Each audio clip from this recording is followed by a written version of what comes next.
આખ્યાન જોવા આવ્યા જોધપુરના બાદશાહની એન્ટ્રી થઈ ગઈ પછી તો હાંજે રામાપીરના દર્શન કરી લીધા.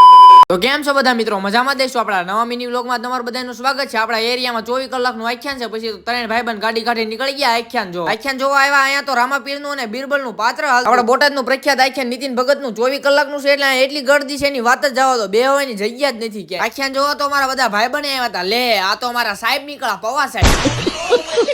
બેહવાની માંડ જગ્યા મળી પછી તો અમે બધા ભાઈબંધ બેહી ગયા. તા તો જોધપુરના બાદશાહની એન્ટ્રી થઈ. પછી તો એન્ટ્રી જોઈ નાખી.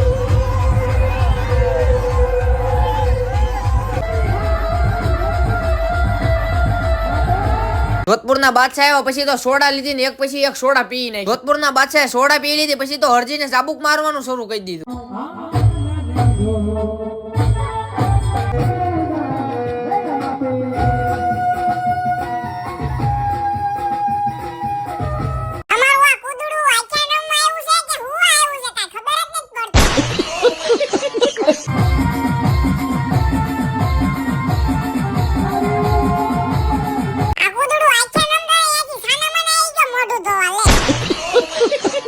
જેમ હાંજ પડતી જાય છે એમ ગળદી વધતી જાય છે. બધા થાકી ગયા પછી તો ખાટલે બેહવા ઉતર્યા. પાછા આખ્યાન જોવા આવ્યા. અહીંયા તો હજી હરજીના ચાબુક થી મારતા. પછી તો મહાકાળીમાં આવ્યા ને મહાકાળીમાં દર્શન કરી લીધા. તમે પણ બધા દર્શન કરી લો.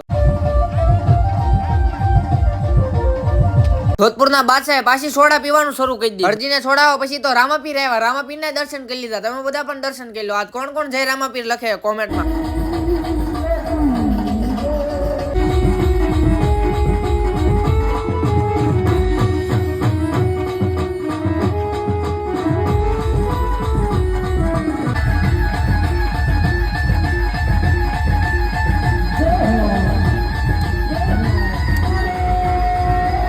વિરમ દેવા પછી તો પાણી વાળું ચાબુક કર્યું બધા બીરબલ ને મારવા માંડ્યા.